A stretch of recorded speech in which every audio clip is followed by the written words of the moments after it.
Okay, let's start. आपका जो lecture है बिजनेस टेक्निकल राइटिंग. हेलो. जी sir. Yes, sir. Yes, sir. Okay. This subject is common for me, but it is not common for the student. Uh, I think so. The objective of this subject is to improve your technical skills.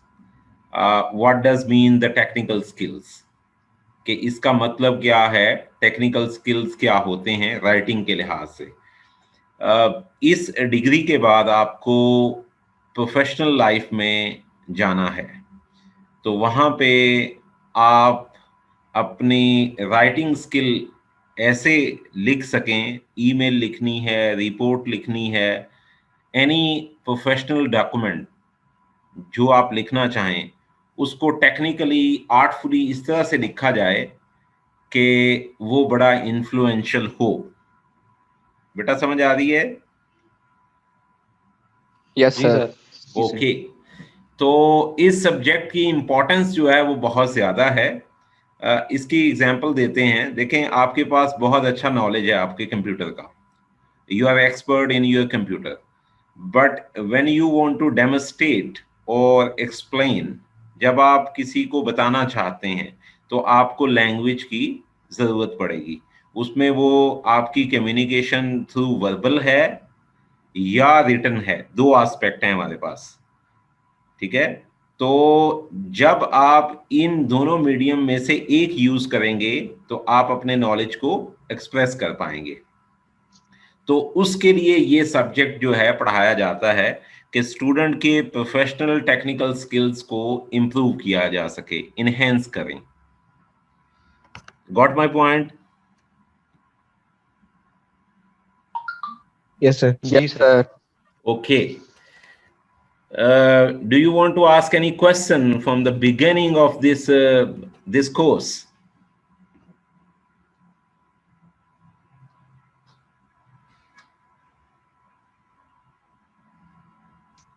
No sir. Not. No, sir.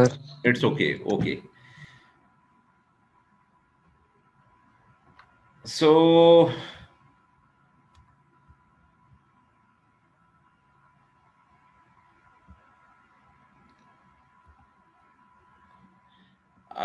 we can easily imagine through these slides, they help you to understand the importance of this subject, how we have to become provident or influential to retain our communication in both aspects, written or spoken.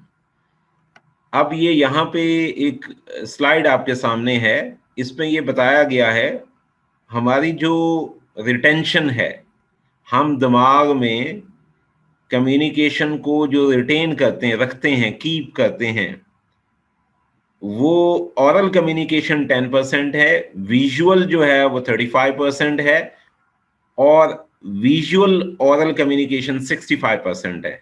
ये percentage दी गई है. whenever we communicate to other human being, we have different proportion of intention. We retain communication in our mind through this prospect.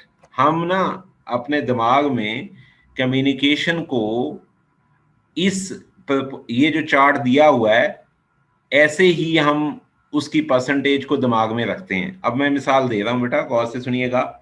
जब आप movie देखते हैं या कोई drama देखते हैं, पिक्चर देखते हैं, उसकी रिटेंशन 65% होती है.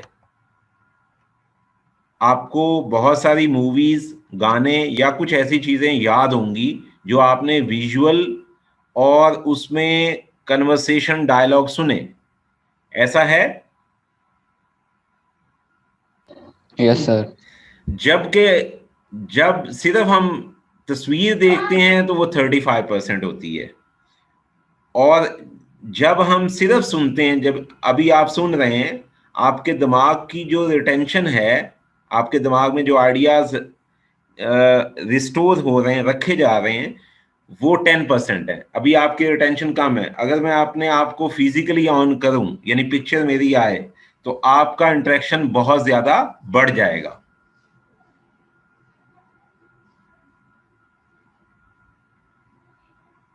हेलो जी सर जी। सो तो नहीं रहे बेटा? No sir. No, sir, no. Okay, give your presence, that's the mode of communication, you know that. अच्छा जी, अब ये टेक्निकल राइटिंग में हम आगे चलते हैं। थोड़े से ये ऑब्जेक्टिव की बात की गई है। आज का हमारा लेक्चर जो है वो 3 चीज़ों पे होगा। उसमें सबसे पहले टेक्निकल राइटिंग को डिस्कस करना है, जो कि इन स्लाइडों में बताया गया है। उसके बाद अफेक्टिव कम्युनिकेशन जो है उसको हम डिस्कस करेंगे। और थर्ड पॉइंट ये है कि ऑडियंस को हम कैसे जानेंगे जब हम उनसे बात करते हैं, ऑरल कम्युनिकेशन। अब मैं इसकी मिसालें देना स्टार्ट करता हूं। देखें जी, मैंने सबसे पहले आपको टेक्निकल कम्युनिकेशन के बारे में बताया। अब इसकी डेफिनेशन या इसके बारे में दोबारा सुनिएगा। What is technical communication? Technical communication is a specific communication for specific purpose for the content audience. एक खास लोगों के लिए, खास मकसद के लिए, खास जगह पे लिखी या बताई जाती है। ठीक हो गया जी? Yes sir. जी सर। ये एक ऐसे आपको लेमैन जो डेफिनेशन है वो मैंने बताने की कोशिश की है। उसके बाद ये इसके ऑब्जेक्टिव स्क्रीन पे नजर आ रहे हैं। Understand the unique feature of writing, acquire the governing rules, choose the right words, construct the appropriate structure, design paragraph and develop the composition writing skills, understand the importance of language.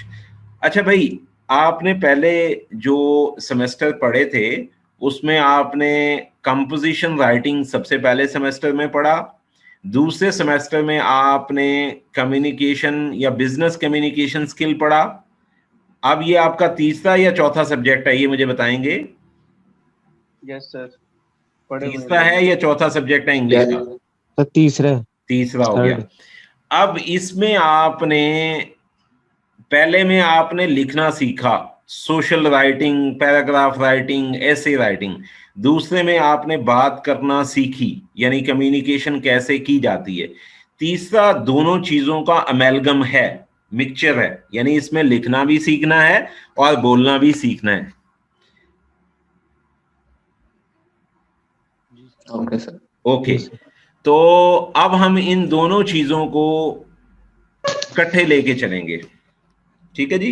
ये यहाँ पे कुछ बातें objective किया गया है, ये दोबारा मैं पढ़ देता हूँ। Understand the unique feature of writing, acquire the governing rules, choose the right words, construct the appropriate structure, design paragraph and develop the composition writing skills, understand the importance of language। ये थोड़ी सी बातें अगर आप समझें तो ये basically बताया गया है कि हमने लिखना कैसे है, वर्ड्स का कैसे इस्तेमाल करना है, स्ट्रक्चर कैसे रखना है, और लैंग्वेज जो है दूसरों के लिए आसानी के साथ बयान की जा सके। अच्छा भाई, दुनिया में सबसे मुश्किल काम लिखने और बोलने में ये है कि हमने ऐसे अल्फाज इस्तेमाल करने हैं जो दूसरों के लिए आसान हो। हेलो। हम बहुत मुश्किल तो बोल सकते हैं, लेकिन इजी टू अंडरस्टैंड हमने लैंग्वेज को रखना है ताकि लोग हमें आसानी के साथ समझ सकें। तो इस टेक्निकल राइटिंग के फायदे क्या हो सकते हैं? अब फायदे हैं, पहले हमने ऑब्जेक्टिव डिस्कस किए। कोई स्टूडेंट ऑब्जेक्टिव को पढ़ के बताएगा आप में से?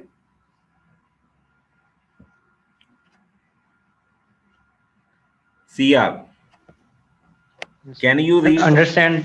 जी, Yes, sir. जी, Understand the unique features of writing, acquire the governing rules, choose the right words, construct the appropriate structure, design paragraphs, and develop the composition writing skills. Understand the importance of language. Okay जी।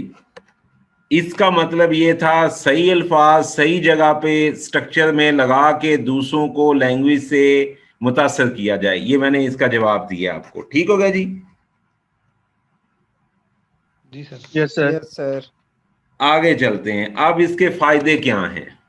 एक बंदा जो है technical communication को अगर जानता है, ठीक है, वो अच्छे तरीके से ऑर्गेनाइजेशन को चला सकता है, team work.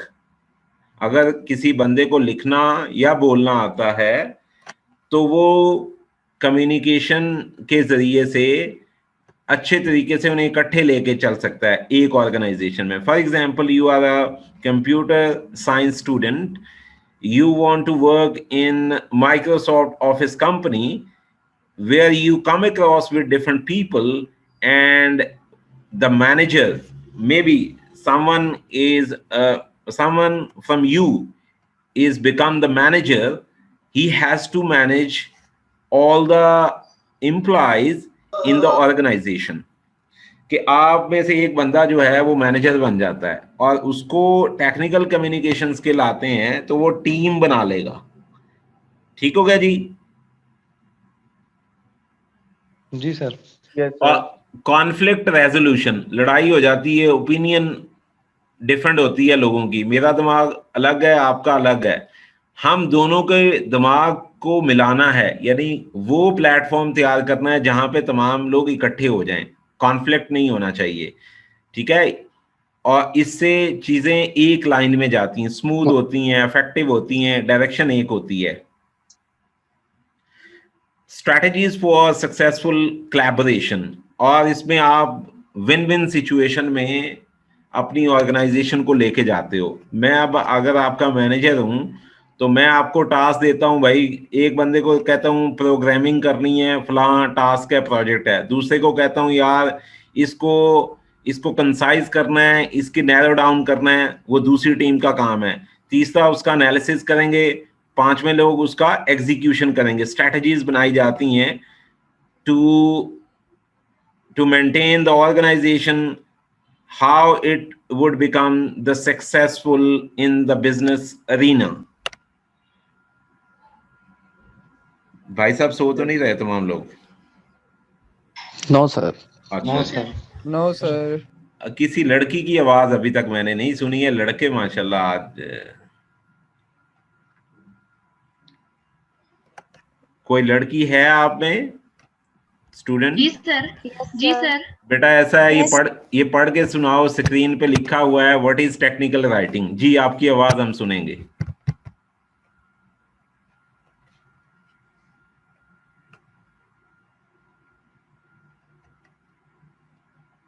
Hello, is someone is there, any female? Okay sir. Yes please.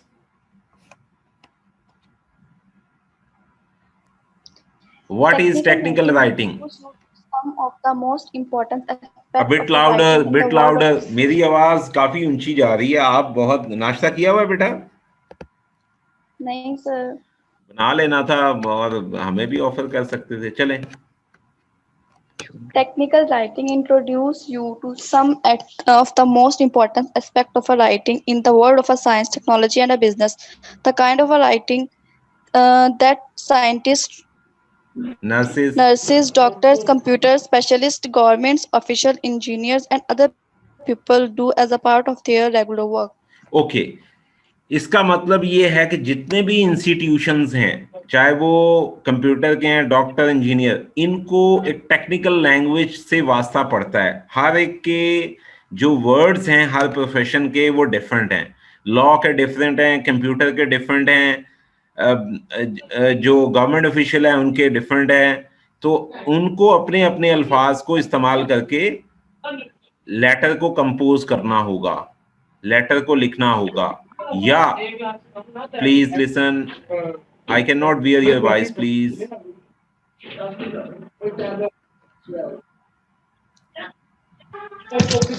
Ali, other off the mic.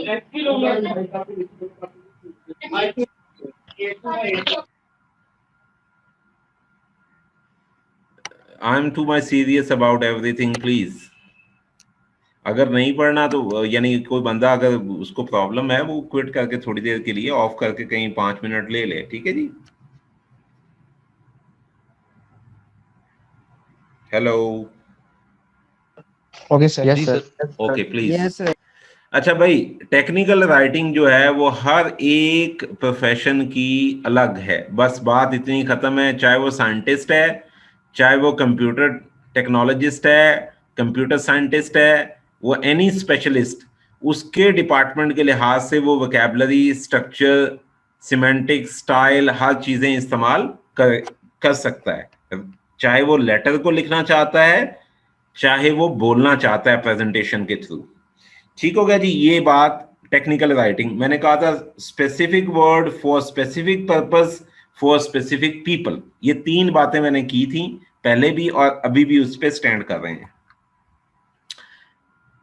ये आगे भी इसी चीज को एक्सप्लेन किया गया है, ये आप थोड़ा सा इसको खुद देखिएगा। हम आगे चलते हैं जी। ये एक परसेंटेज दिया हुआ है, पहले भी बात की थी। किसी भी ऑर्गेनाइजेशन में ओरल कम्युनिकेशन क्या होती है?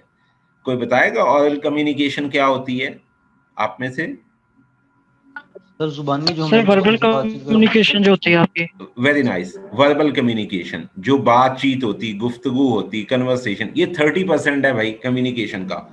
यानी जो हम बोलते हैं किसी भी ऑर्गेनाइजेशन में, वो 30% उसकी वेटेज है। लिसनिंग कितने परसेंट है? 45% है। ठीक हो गया जी। Hello, Yes, sir. Yes, Okay. sir. Written communication 9% है, रीडिंग 16% है, विच इज इक्वल टू 100%। ये एक स्टैटिस्टिक दिया गया है ऑर्गेनाइजेशन में, राइटिंग चार्ट यानी कम्युनिकेशन चार्ट जो है वो बताया गया है। अच्छा, नीचे एक लिखा हुआ है नॉन वर्बल कम्युनिकेशन, इसे कहते हैं बॉडी लैंग्वेज। अभी आप मेरी बॉडी लैंग्वेज को ऑब्जर्व नहीं कर सकते, मेरा फेस वैल्यू नहीं देख सकते। Face is the index of communication. we are not aware about our physical situation now। ठीक है जी। अभी इस वजह से हम एक दूसरे को वैसे रिस्पॉन्स नहीं कर पा रहे जैसे हमें करना चाहिए, क्योंकि हमारी तस्वीर नहीं दिखाई दे रही। दुनिया में सबसे फास्टेस्ट और पावरफुल कम्युनिकेशन कौन सी होती है? सवाल है मेरा। सर ये बॉडी वाली non verbal. Sir verbal verbal होती है भाई, वो नॉन वर्बल उसमें शामिल होती है, दोनों चीजें मिलके, यानी face to face. Face to face जो बातचीत अभी बच्चे ने कहा, स्पीकिंग या फेस टू फेस, तो ये नॉन वर्बल उसके साथ आ जाती है। यानी जो हम फिजिकल पॉस्चर, जेस्चर देते हैं बोलते हुए, उसको नॉन वर्बल कहते हैं। वो 65% होती है, यहाँ पे 100%, यानी मींस इसकी एक अपनी इंपॉर्टेंस है। तो जब मैं आपसे फेस टू फेस बात करूंगा तो वो बहुत पावरफुल मीडियम होगा। इसकी मिसाल ऑर्गेनाइजेशन में बता दें कोई बच्चा, इसकी एग्जांपल क्या है ऑर्गेनाइजेशन में? Presentation. Presentation, very nice. Meeting, presentation, conversation, all these thing. अच्छा, ये अब फिर एक आपके, जी वेरी नाइस। वर्बल जो है वो 35% है, नॉन वर्बल 65%। एक बच्ची ने कहा था नॉन वर्बल कम्युनिकेशन पावरफुल है। डेफिनेटली, ये क्योंकि दिखाई नहीं देती, लेकिन इससे बहुत इम्पैक्ट पड़ता है। मेरे अल्फाज की जो वैल्यू है वो नॉन वर्बल कम्युनिकेशन से बढ़ती है। ये तीसरी आंख है, 2 आंखें हमारी होती हैं, ये आप तस्वीर में देख रहे हैं। कान में एक उन्होंने वो बताया हुआ है। non-verbal communication is very much important because it gives the value to your words। ठीक हो गया जी? जी सर। Yes, sir. आगे चलते हैं जी। अब पहले हमने ऑब्जेक्टिव की बात की, फिर हमने इंपॉर्टेंस ऑफ टेक्निकल कम्युनिकेशन की बात की।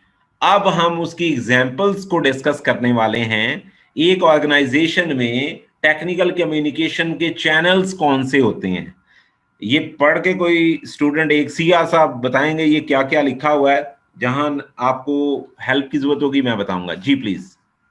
ईमेल, मेमोज, लेटर है आगे, शाबाश। Letter sir, reports, proposals, flyers. Flyers क्या होते हैं? ये पंफलेट होते हैं जो ये मार्केटिंग के लिए बनाए जाते हैं। ब्रोशर भी वही होते हैं। फैक्स किया जाता है एक ऑर्गेनाइजेशन से। जी शाबाश। वेबसाइट्स, जी इंस्टेंट मैसेजिंग, जी, blogging, blogging, Twitter, Twitter, Facebook, Facebook.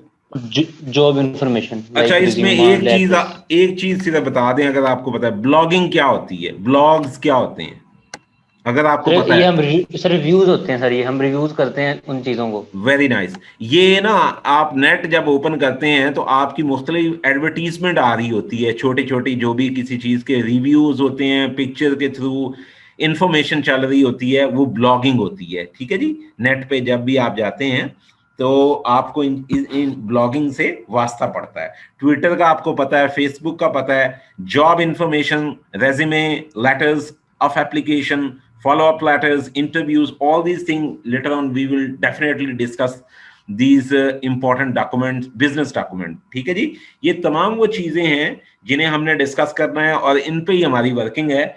Hope so we will do better. आगे बढ़ते हैं जी। बेटा यहाँ पे कोई क्वेश्चन है तो पूछ लें, हम आगे बढ़ रहे हैं।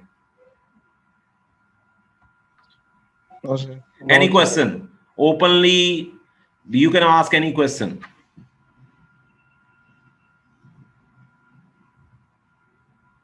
No sir. 2-3 लोग सर जिंदा ये हैं। मीमोज और जी, फ्लैट्स क्या होते हैं? हाँ, मेमोज क्या होते हैं? मेमो एक्चुअली वो स्ट्रक्चर है लेटर का जो ऑर्गेनाइजेशन में इस्तेमाल होता है with in the organisation.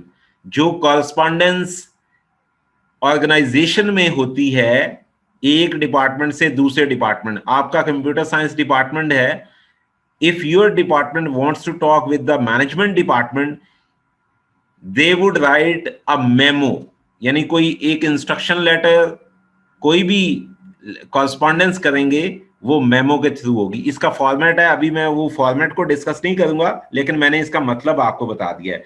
Letters क्या होते हैं? लेटर्स बिजनेस लेटर्स होते हैं।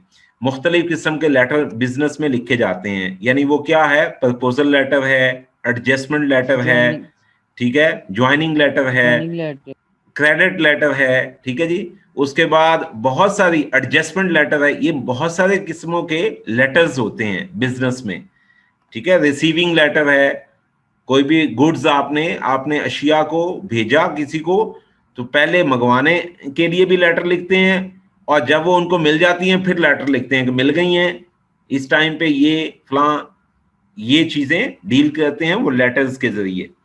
रिपोर्ट्स जो होती हैं ये बेसिकली मुख्तलिफ ऑर्गेनाइजेशन में एवेल्युएशन या प्रॉब्लम्स को डिस्कस करने के लिए बनाई जाती हैं। एग्जाम्पल दे रहा हूं, annual report of the organisation, ठीक है जी, उसकी असेसमेंट एनालिसिस, ये बहुत बड़ा टॉपिक है, रिपोर्ट पे पूरा एक सब्जेक्ट है, ठीक है जी।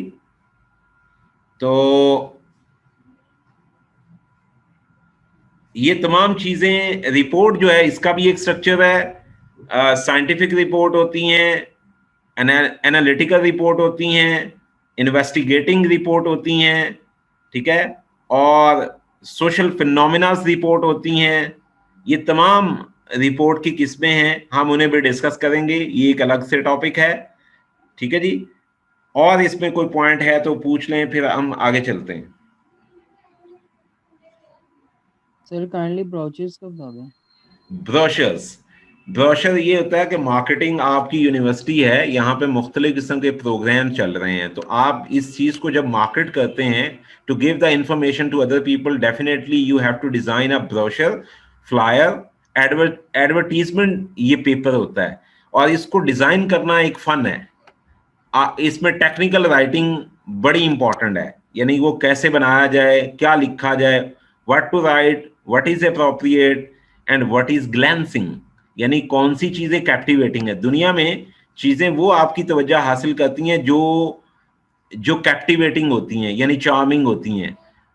आपको इसकी मिसाल दूंगा, जब आप कहीं बाजार में जाते हैं तो शॉप पे जो अरेंजमेंट होती, प्रेजेंटेशन होती है, वो अगर बहुत अच्छी हो, गारमेंट्स की दुकान है, तो आप अंदर जाने के लिए अंदर जाना चाहेंगे, आप कहेंगे यार देखो तो सही क्या क्या वहां पे लेना है या नहीं, किसी चीज को विंडो शॉपिंग करने के लिए चले जाते हैं। तो इंपॉर्टेंट क्या है? Your framing, your advertisement, your arrangement, और वो आपने एडवर्टीजमेंट में रखना होती है, ठीक हो गया जी? Yes, sir. Thank you. Any more question? No sir. Okay ji.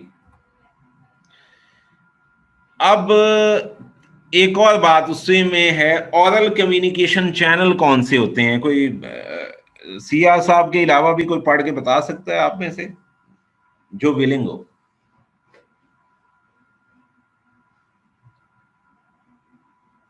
Hello मैं पढ़ देता हूँ। जी हेलो जी, sir. Yes please. Leading meetings, conducting interviews, making sales calls, managing others, participating in teleconference and video conferences, facilitating training sessions, participating in collaborative team projects. ये अब tele conferencing अभी चल रही है, जैसे मैं आपको लेक्चर दे रहा हूं, ये टेली कॉन्फ्रेंसिंग है। ये विजुअल भी होती है, ऑडियो भी होती है। अब हम ऑडियो पे गए हुए हैं, तो कम्युनिकेशन के चैनल बताए हुए हैं। इंटरव्यूज हैं, सेल्स रिप्रेजेंटेटिव हैं, मैनेजिंग टू अदर पीपल है, फैसिलिटेटिंग ट्रेनिंग सेशंस है, participating in collaborative team projects है। ये तमाम जो चैनल्स हैं कम्युनिकेशन के, जो जो ऑर्गेनाइजेशन में इस्तेमाल हो सकते हैं, ये और भी बताए हुए हैं इसमें, ये आप खुद देखिएगा। आगे चलते हैं जी। ये पर्पस हम पहले भी डिस्कस कर चुके हैं, इसको भी हम लीव करते हैं जी। ऑडियंस के बारे में बड़ा इंपॉर्टेंट चीज है, इसको थोड़ा सा हम डिस्कस करेंगे। You know what is important in oral communication? कोई स्टूडेंट बताएगा ऑरल कम्युनिकेशन में सबसे इंपॉर्टेंट क्या होता है? सर आपकी audience. Yes, your audience, and how you can figure out your audience on your fingertips. How you take the audience. आप जाते ही ना, आपने ऑडियंस को अपने हाथों में कर लेना है, ग्रैब कर लेना है, यानी वो आपकी बात सुनने के लिए तैयार हो जाएं। ये बहुत इंपॉर्टेंट है। वो कैसे होगा? आप में से कोई स्टूडेंट बताएगा? सर हम वो बात करें मतलब जो उनके मतलब की हो। वेरी नाइस, ये अच्छी बात बताई। इसके अलावा सर उनकी मेंटालिटी के लिहाज से उनसे गुफ्तगू करना। मेंटालिटी एज से होगी। अगर उनकी एज 20 से 25 है, वो एनर्जेटिक हैं, उस एज के लिहाज से आपने बात करनी। जो पहले एक बच्ची ने कहा कि उनकी मेंटालिटी के मुताबिक, तो एज ग्रुप से हम एनालाइज करेंगे उनका इंटरेस्ट क्या है, उन्हें क्या चाहिए आगे। और इसके अलावा वहां का कल्चर क्या है, यानी पंजाबी हैं, उर्दू स्पीकिंग हैं, बलोची हैं, सिंधी हैं, या फिर फॉरेनर हैं, इंग्लिश पीपल हैं। तो आपने उससे भी अंदाजा लगाना है कि इनको मैं कौन से आइडियाज किस लैंग्वेज में एक्सप्लेन करूं। ठीक हो गया जी? जी सर। Yes sir. इस ऑडियंस को एनालाइज करने के लिए कुछ चीजें हैं, दोबारा रिवाइज कर रहा हूं। सबसे पहले है जेंडर, मेल है या फीमेल है ऑडियंस, आपने उसको पहले कैटेगराइज करना है। अगर दोनों हैं तो उनके लिए कौन से इंटरेस्ट होंगे, अलग अलग हैं तो उनके लिए कौन से होंगे। फिर उसके बाद उनकी क्वालिफिकेशन, उनकी तालीम क्या है। फिर उसके बाद उनकी एज, ठीक हो गया जी। फिर उनका सोशल बैकग्राउंड, कल्चर, ठीक है। और ये तमाम चीजें ऑडियंस को एनालाइज करने के लिए बहुत इंपॉर्टेंट होती हैं। इसके अलावा कोई बताना चाहे तो बता सकता है या बता सकती है।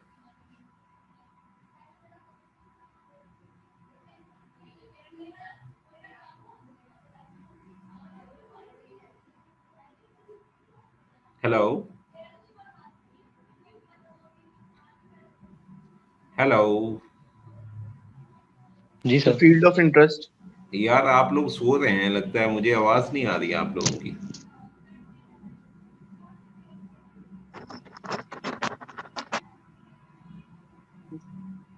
Hello, Yes, sir. मुझे क्लैप करके दिखाएं कितने लोग हैं total.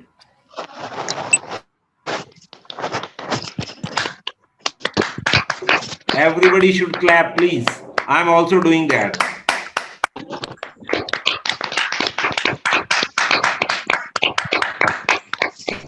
How many students are there?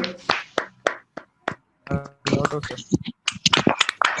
Can we figure out? हम काउंट कर Sir, सकते हैं 25. 25. Okay, be attentive please. Including you, sir. Okay, I am one of them.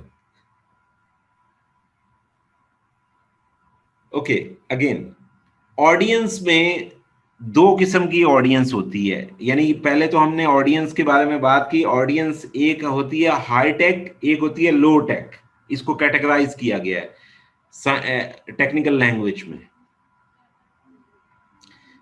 जो हाई टेक ऑडियंस होती है वो क्वालिफाइड होती है, लो टेक ज्यादा क्वालिफाइड नहीं होती। इसको हम आगे डिस्कस करेंगे। ये मैंने आपको दो कैटेगरीज बताई हैं ऑडियंस की।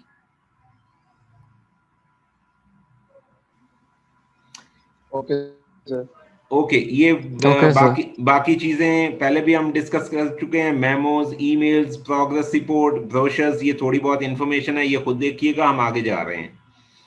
इसके बारे में बताया हुआ है, एक एक लाइन की डेफिनेशन बताई हुई है, ये आपने खुद पढ़ लेनी है। हम आगे चलते हैं। इसके बाद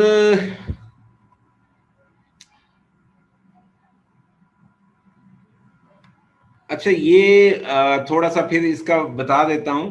टीम वर्क के लिए इंपॉर्टेंट है कि तमाम चीजों का इस्तेमाल किया जाए। उसमें मैनुअल्स हैं, रिपोर्ट्स हैं, प्रपोजल्स हैं, पावर पॉइंट है।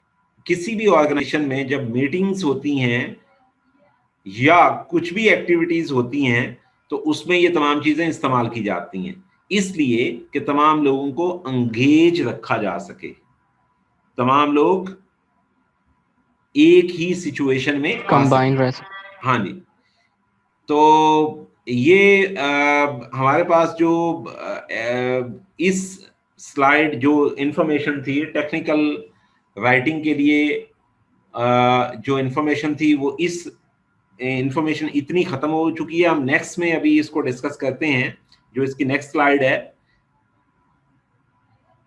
अच्छा, इसमें आपने क्लैप नहीं किया। यहाँ पे जो पॉइंट एंड हुआ है टेक्निकल राइटिंग का, यहाँ पे फिर क्लैप बनती है।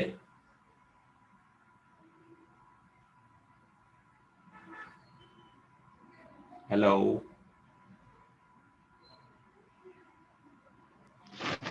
Sorry, sir. Sir, आपकी आवाज नहीं सही आ रही थी.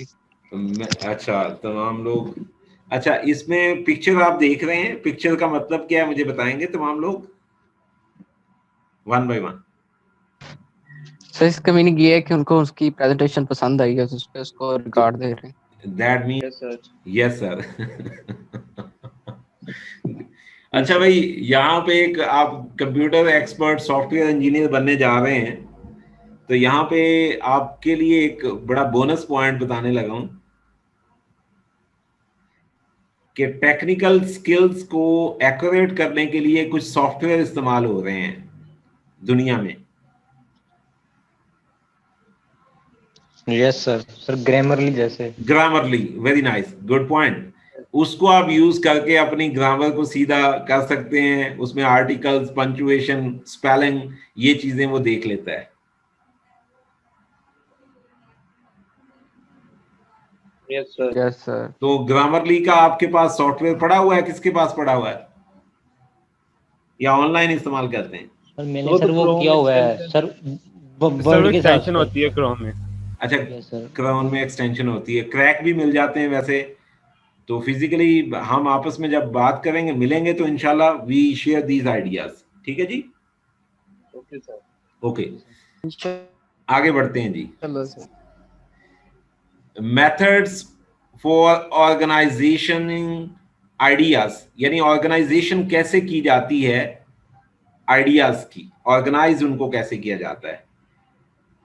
देखिए जी, ये स्पेटियल जो है, ये स्पेस या टाइम की बात है। यानी एक वक्त में जब कोई बात चल रही है, यहाँ पे अभी हम डिस्कशन में हैं, तो इसी में हम और चीजों को डिस्कस कर सकते हैं।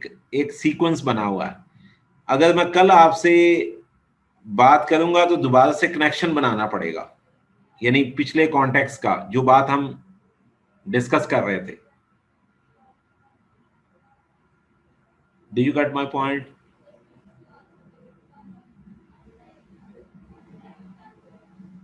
हेलो सर आपकी आवाज वॉइस नहीं सही आ रही। Yes. आवाज आई नहीं सर, हमें समझ ही नहीं लगी अच्छा हमें क्या जवाब देना। दोबारा सुनिए, अब आवाज आ रही है? यस सर, अब आ गई। Yes sir. Technology is facilitating to the human being, but on the same time it is problematic. यानी ये कमेंट है पिछली जो आपको आवाज नहीं आई। Okay sir. ओके अच्छा जी, method for organising the ideas, इसमें क्या मेथड है कि ऑर्गेनाइजेशन कैसे की जाए, आइडियाज को कैसे क्लासिफाई किया जाए? तो भाई जब हम किसी चीज को डिस्कस करते हैं तो हम उनके पॉइंट्स वो भी निकल जाए। फिर उसकी फॉर्मेटिंग करते हैं, कंपोजिशन करते हैं, वो भी तो बताओ ना यार, फिर सेंड करते हैं। यस सर वही। ओके, एक बेटी ने बात की थी, तो उसमें बॉडी लैंग्वेज यानी इंपॉर्टेंट होती है और वो 65% है। इसके बाद है अफेक्टिव लिसनिंग क्या है। जब हम सुनते हैं किसी शख्स को, तो उसमें एक तो हम सुनते हैं फिजिकली इन्वॉल्व होते हैं, हम सारे ला रहे होते हैं या फिजिक को आगे जेस्चर दे रहे होते हैं, हाँ मुझे समझ में आ रही है। When you are nodding your head, that means that is active listening. ठीक है जी? Hello yes sir. Yes Yes, sir. Yes sir. अच्छा जी, आगे है रिफ्लेक्शन होता है अफेक्टिव कम्युनिकेशन में। Validate the thought and feeling of person speaking by reflecting back what he has communicated. हम अपने ना दिमाग में जब सुनते हैं तो अक्स बनाते हैं, तो अगर वो इमेजेस ठीक ठीक बनते हैं, जब मैं आपको आइडियाज बता रहा हूं तो आपके दिमाग में वो इमेजेस बनते हैं, अगर वो इमेजेस आपको दिखाई दें तो रिफ्लेक्शन ठीक, वो कम्युनिकेशन इफेक्टिव होगी, वरना नहीं होगी। आगे फिर है आई स्टेटमेंट।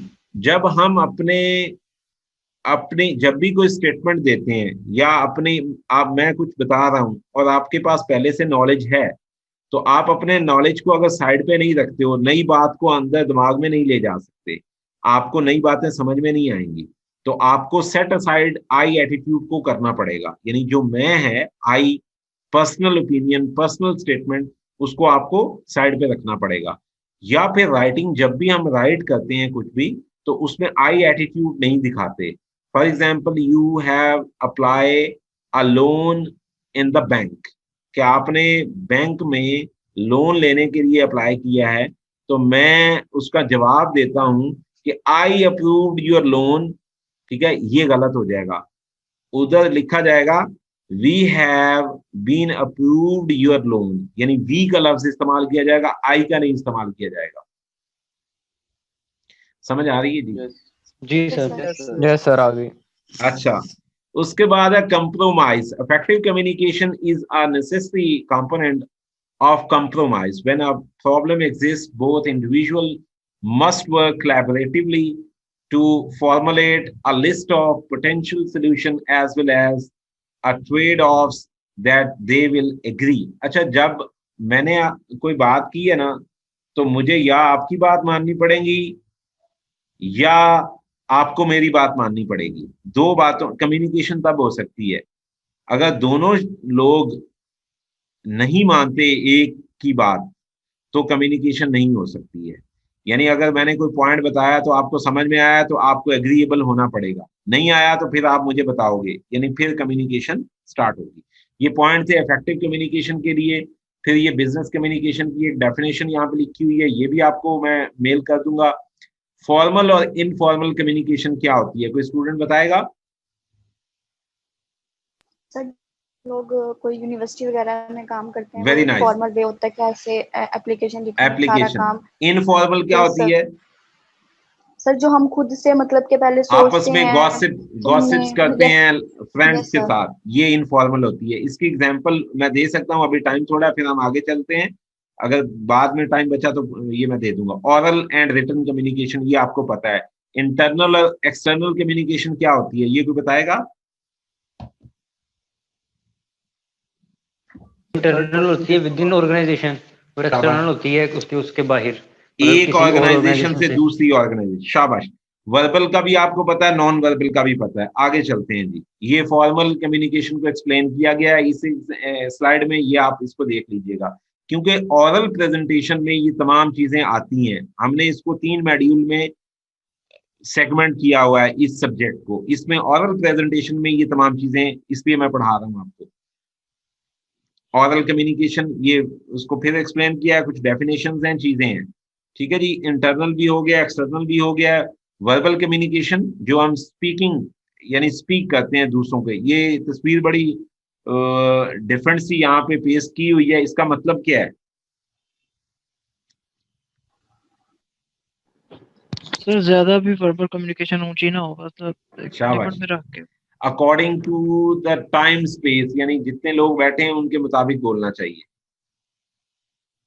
ये बिजनेस कम्युनिकेशन की डेफिनेशन उसने दोबारा से बताई हुई है। ये गोल हैं ऑफ बिजनेस कम्युनिकेशन के।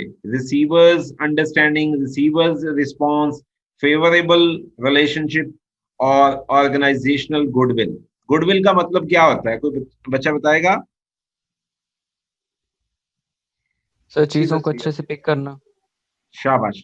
ये नहीं, इसका मतलब ये होता है रिप्यूट। एक ऑर्गेनाइजेशन की जो रिप्यूट होती है उसको गुडविल कहते हैं। अच्छा, ये आपने पहले मॉडल पढ़ा हुआ है, ये फाइनेंस, एचआर, ठीक है, मार्केटिंग, ऑपरेशन, रिसर्च डेवलपमेंट, ये एक स्ट्रक्चर ऑफ ऑर्गेनाइजेशन बताया हुआ है। उसमें upward communication, downward communication, horizontal communication और डायगोनल कम्युनिकेशन। डायगोनल कम्युनिकेशन क्या होती है जी? कोई स्टूडेंट बताएगा? Sir downward. हाँ जी, डायगोनल कम्युनिकेशन। आवाज आ रही है? हेलो यस आ रही है सर। जी, आ रही है सर, आवाज आ रही है। थी जब आपने क्वेश्चन किया। अच्छा, डायगोनल कम्युनिकेशन क्या होती है?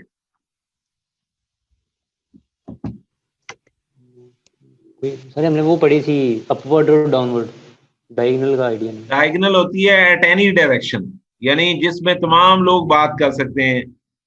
एग्जेक्टिव, एम्प्लॉय, क्लास 4, गार्ड जो है ना यूनिवर्सिटी का, ये अगर डायरेक्टर कैंपस से जाके बात करे या किसी टीचर से बात करे, स्टूडेंट टीचर से बात करे, स्टूडेंट डायरेक्टर से बात, तमाम लोगों से बात कर सकते हैं। इसको डायगोनल कम्युनिकेशन कहते हैं।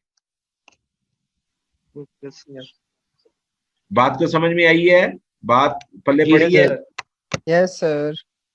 The communication that has happened at any direction, that is called diagonal communication. इसमें रैंक स्टेटस नहीं होता है। ठीक हो गया जी? Yes sir. अच्छा जी, इसको हम बस 3 मिनट और हैं आपके। ये कुछ पॉइंट्स हैं फॉर्मल और इनफॉर्मल कम्युनिकेशन के, ये आप नोट कीजिएगा। उसके बाद ये कम्युनिकेशन प्रोसेस है, ये आप पहले पढ़ चुके हैं। इसमें सेंडर, रिसीवर और ये फीडबैक जो उसमें पॉजिटिव नेगेटिव होता है। ठीक हो गया जी? आवाजें बैकग्राउंड पे बहुत ज्यादा आ रही हैं। Thank you very much for all my students. Hope so we will meet some other session. If you have any question, you can ask. We have 2 minutes more.